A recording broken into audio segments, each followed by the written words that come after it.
Hey, this is Russell back again with another episode of Civilization 5. Playing as the Byzantines as usual. This is actually getting pretty close to the end of the series now. Got a couple more episodes left, and now it's all going to be about building up the economy, building up the science, happiness, all of those things. So, we're going to kind of keep track of what we're at on all of those things. Right now, we're getting double gold because it's a golden age, so it's 780 free. So we can expect that to drop around like 350-ish, almost 400-ish whenever that golden age ends. And we're getting like 1,181 science. Got 57 happiness, and that's just gonna grow until the end of the game. We kind of got all the stats there flashed to us in the demographics. We're ahead of pretty much everyone, and it's time to start building up all the railroads. Time to continue putting in tile improvements, all of those things, while we get everything put together. We are very, very far from being able to enact the world religion. It doesn't look like we'll be able to do it in 10 turns, but you never know. Things might turn out well. We'll see. We did lose Jerusalem as a ally, it looks like, or we never had him in the first place. I don't remember. But I thought we had him for a while because we built a road for him. So they must have been our ally for a little while. We have our armies kind of spread out to covering the land of Egypt, so that barbarians can't really come in and pillage anything. Looking at purchasing some great people, great profit. See if we can spread our religion a bit. And looks like I'm looking at getting either a missionary or an inquisitor. Probably go missionary. Maybe another great prophet. Looks like another great prophet. Okay. Yeah, that's probably the easiest way to ensure conversions and stuff. So yeah, get all of those cities to be the best religion in the game, Greek Orthodoxy, and getting all those tiles improved. We got quite a lot of tiles improved around the Nile now. Of course, we still got a ways to go there to get it all, working efficiently for us. We got some buildings to build still, and there's some combat going on between those musketmen from the Romans and the Polish. The only thing is, the Polish aren't really going to take any cities from the Romans. Like, the Romans are just too far away, and they don't really have like a fleet in like the Black Sea or anything that they can use to send through to take over Italy and stuff like that. So the war is just kind of gonna be, just units being sent between these city states. Really, if the Polish want to expand, they need to go for Russia, Mongolia, and the Germans, or even the Swedes. Actually, I'm not sure if this map. I guess I'll have to see pretty soon. I think the northern part of Sweden does link up directly in a land bridge to Russia in this game, so I do think you're going to be able to settle or conquer your way through. This is going to be huge. The local happiness for those kinds of buildings brought us up to 89, and it's only going to continue to go up because we have a lot of those buildings we still need to build in places like Egypt and stuff like that. And yeah, so when the Golden Age ends in 4 turns, the next Golden Age is going to come up very, very quickly behind this Golden Age. We are converting Jerusalem. It's nice to have a city-state with our religion. Kind of keeps it in our pocket. I believe when they're city-states, your religion, the degradation of relations goes down slower when they're your religion. So that's good. We are talking to them about their spies, but we're forgiving them, of course, because we want good relations with them. We're making 314 faith a turn right now, which is really, really good. It's just going to go up too, especially once we start getting like the faith buildings and pagodas and stuff like that, like temples and stuff in the other land in Egypt and stuff like that. But with religion, the best thing to do for religion is to settle a lot of cities and have it in a lot of cities. You limit yourself by not having many cities when you go for religion.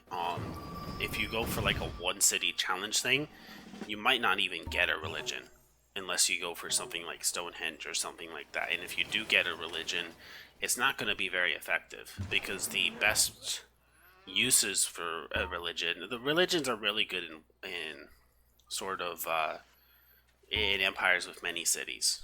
Um, and you can do things like global happiness and stuff like that too if you really think you can spread your religion.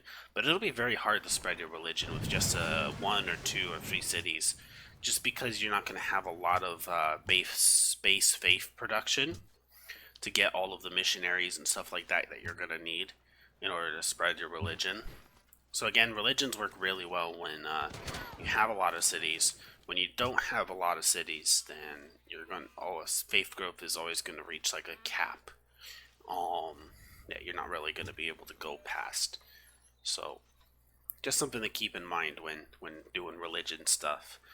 Um, Also making it so you don't have like lots of open borders with people and stuff like that.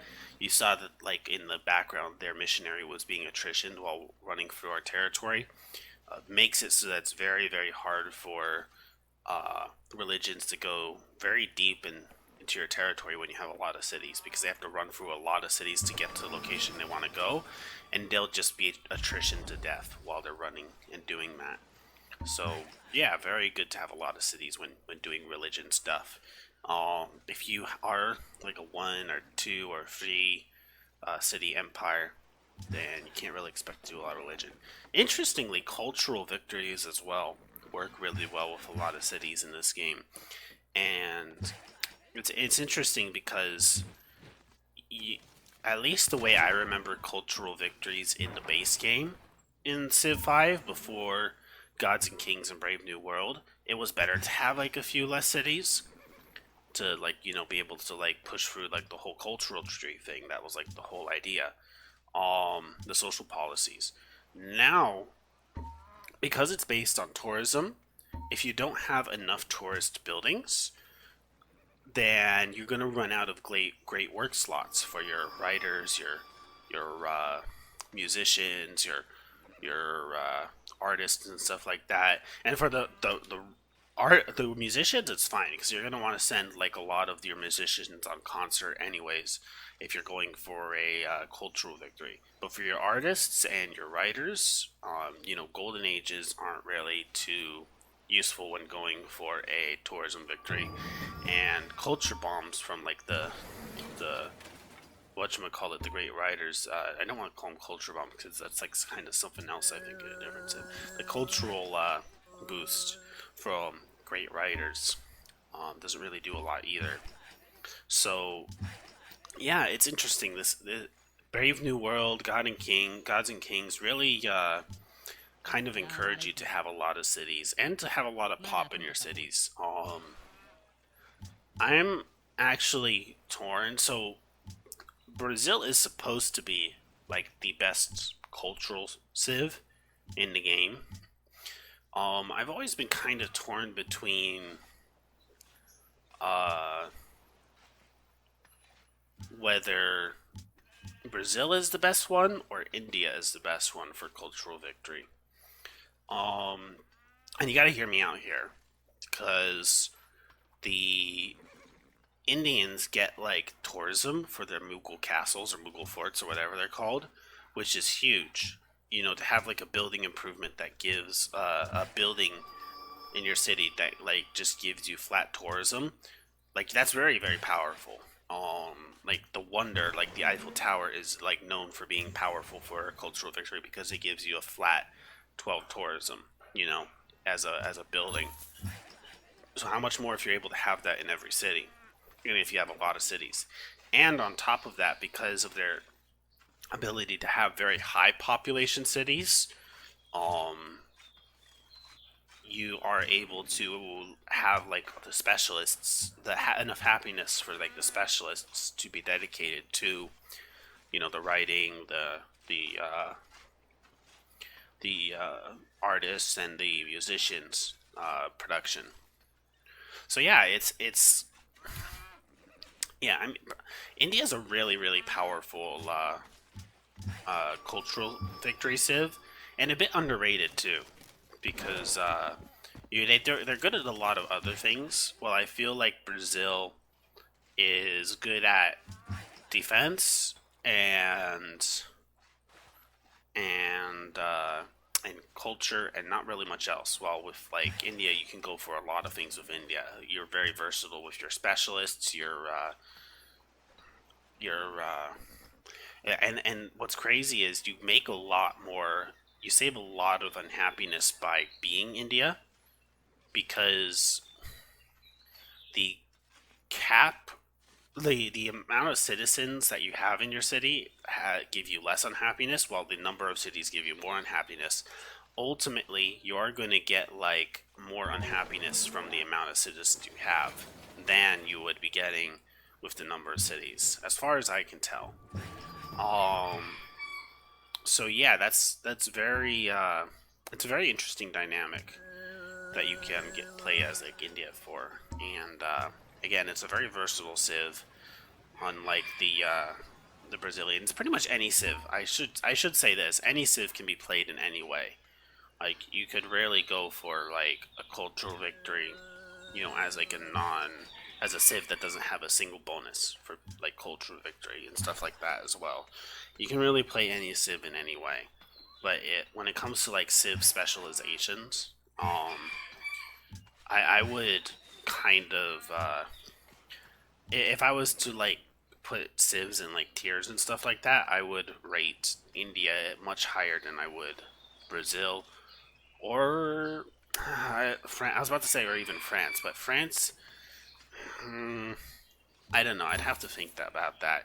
Maybe one day I can make like a Civ tier list video. And it's probably be very different than other people's Civ tier list videos, just because like the play style I tend to have when I play this game. And again, I'm not 100%. I mean, I know I'm not the most efficient Civ 5 player. That's, for sure. Um, I'm sitting here playing like a Prince game. The next game I'm going to play after this is going to be Emperor difficulty. Nothing really impressive in those games in terms of, like, like I'm not playing Deity or something like that right now. So I can completely understand why anyone would take any advice I give with a grain of salt. You know, I should take my own. My take should be taken with a grain of salt because I have very much not proved myself and probably not good enough to prove myself like that. It's one of those things where, yeah. So looks like the Swedes have kind of blocked me off. I could get orders if I wanted to, and the Statue of Liberty is now available to build. I'm considering building it in Nicosia of all places, and it looks like that's what I'm doing. Um, Nice little island civ with a Statue of Liberty. Makes total sense. After all, the Statue of Liberty was built on an island. Except for it was a lot smaller of an island. But anyways.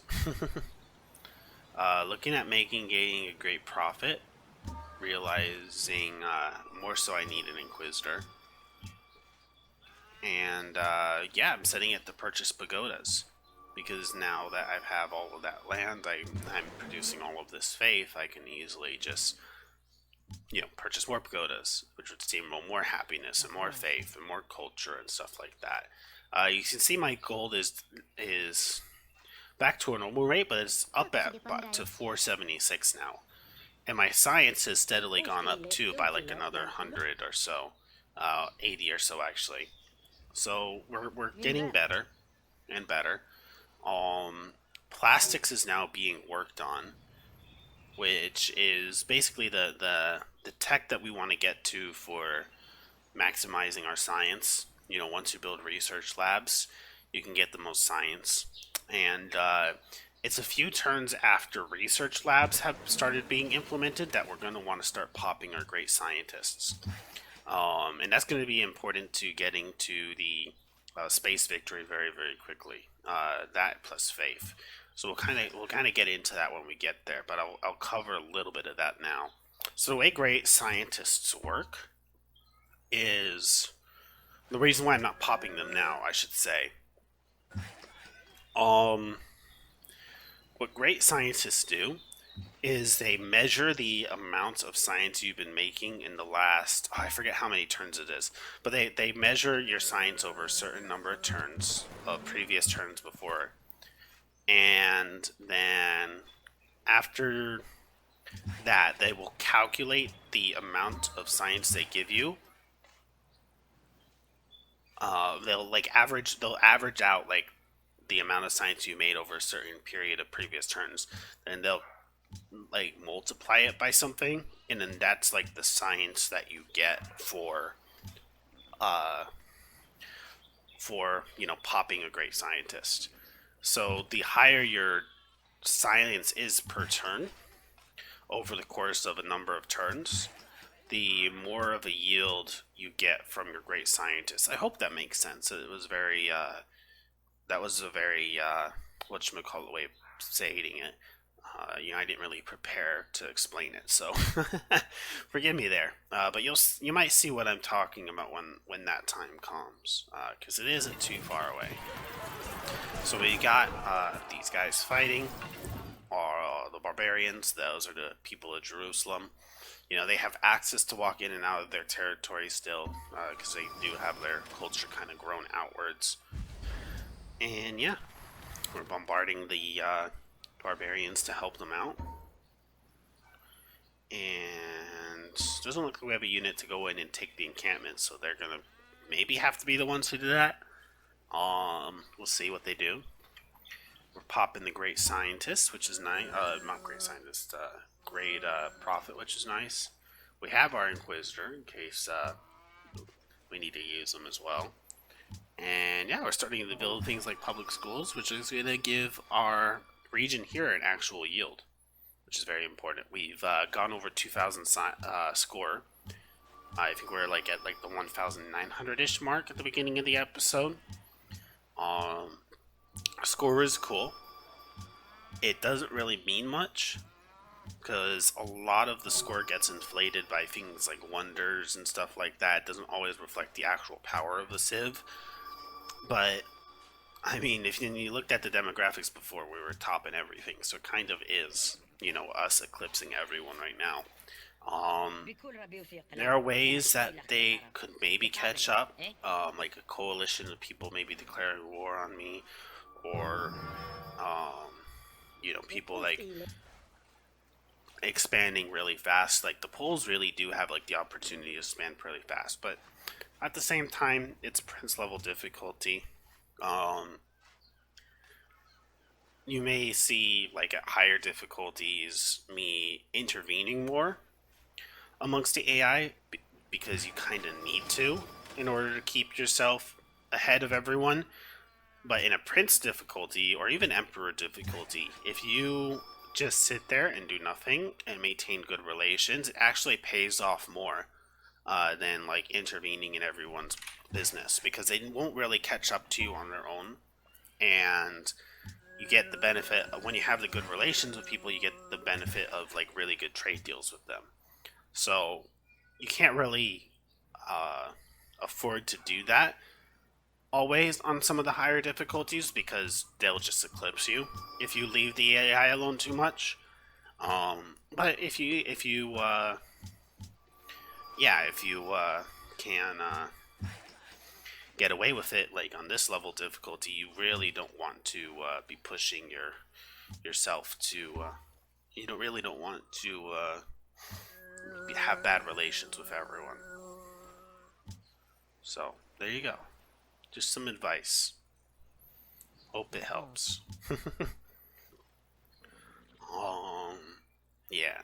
There is the actual Eastern Orthodoxy coming from Addis Ababa. They don't really have much of a place. Now, someone I haven't played on this map yet is Ethiopia. They seem like they're in a very defensible position. Like, and they have a pretty worthy enemy to fight early on in the Zulu, because they start next to Lake Victoria. Especially on a higher difficulty, the Zulu are just going to harass you the whole game, at least until they're conquered. And so I find that like to be pretty cool. Also, as Ethiopia, if say someone like France is steamrolling And snowballing, my bad. You can't really reach them easily. Like you would have to conquer like a ton of other civs in order to get to the spot where you'd be able to like intervene and stuff like that. So, um, yeah, I find Ethiopia could be a very interesting challenge, especially on a higher difficulty. Um, a deity run as Ethiopia would be almost impossible in my mindset, but it's possible actually. And so it would be very, very hard to like I said, intervene on the other side of the map against someone who is much more powerful than you. That would be the only problem. Maybe it would be a lot easier if it was a marathon game. Like we are playing at epic speed right now, so there's that to consider. Because what's on a marathon game, you can really walk your units across the map to get places. Epic games a little less so, but you still can. Standard games, good luck. We're at 1,300 science now. Like I said, steadily going up, and we haven't even gotten into research labs yet. So it's really going to blossom and explode. We did lose some delegates there, unfortunately. Like I think we had 11 the other turn, and now we're down to 9. Looks like our relations degraded a bit. World religion was not passed, unfortunately, but that's not really, a surprise. A lot of people voted against that because it's not really their thing. And so we're going to propose something controversial again, maybe. Oh, and the World's Fair is going on. It is important that we not really too important that we win it, but it could be very useful to us. So World's Fair is underway. Again, very useful to us. Not necessary to win it, actually, but it could be worth putting some time into and everything. Like that city there, it doesn't need an arsenal. We have wonders, I think, that contribute to like the defensiveness of our cities and stuff like that, and we're well ahead of everyone else in tech. So even our lowest defense cities are going to do very well against most of the AI in this game. And we do have troops kind of along the different borders and stuff like that. Not very well, good troops, mind you, but they're typically better than the troops that the AI have in many locations. Yeah, so pretty cool to be building the World's Fair now. Very good for us. Probably will take quite a long time to finish. So I think the World's Fair, in terms of production costs, goes up depending on how many civs are in the game. And there's quite a lot of civs in this game. I'm pretty sure it's almost maxed out. So, and there's a lot of civs I'm pretty sure that are not going to put any production at all into the World's Fair, or just a little bit. Especially with how behind some of these civs are. But some civs at the same time are going to put their everything into it. So, yeah. Castle being built there is important. We build castles in all cities because once we finish Neuschwanstein, we're going to have a huge explosion of happiness and stuff like that. We're making more than 500 gold now. As you see, it's steadily going up every turn. Although it'll probably fluctuate a little bit because we are building cities that are going to have more building maintenance costs and stuff like that along pretty soon. Drop down to 1700 faith because of all the pagodas that are being purchased, but you see our happiness especially going up steadily because of it. It is interesting how we are growing in pop, but our happiness is just going up and not going down. So very, very good for us. And we're already at 844 out of 3,305 for a golden age. 975 now. You see it's going up by the number of happiness that we have. So yeah, very, very good for us. Clearing out these barbarians. The reason why we're doing so well in against the barbarians, they're so easy to take down, is because we do get a bonus against the barbarians, just for not being barbarian, for being a civilization. So yeah, Just throwing that out there in case you're wondering why, like, musketmen are just being so easily creamed by the whatchamacallit. That was not really necessary. You can see me going back and changing it from military base to World's Fair. Looking to purchase some buildings there to make things a bit more efficient. And getting the production buildings really early like that is really good for, basically being able to build all the other buildings. So that was the reasoning there. Purchase the production buildings, and then the city can very easily build all the rest because it has the production buildings. Otherwise, it would take a million years to build all the buildings, Speaking of production buildings, we are at 0 coal, so we weren't able to build enough, we weren't able to build like factories everywhere. You see there's like more coal in like North Africa and stuff like that, and I could be settling along the coast of North Africa. It would actually interestingly kind of make the whole eastern part of the Mediterranean our own. If I was to do that, it almost already is, by the fact that like our borders have expanded so much into the Mediterranean. But yeah, it's not really something I'm going for. Again, at this point, it's just we have more cities than anyone else on the map, and if we just put all our efforts into making these cities the best cities on the map, then there's no way that we're going to lose. So that's just kind of what's going down. Our workers are improving the tiles to the end, we're building buildings to the end, and yeah.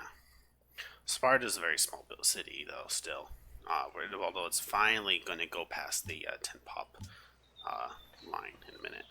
So yeah, thank you guys all for watching. Looks like after I'm done queuing up all these buildings, this turn's going to be over, so have a good one. God bless. Bye.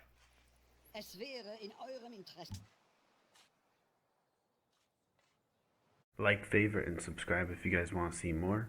Always interested in your feedback down in the comment section. You guys have a good one. God bless.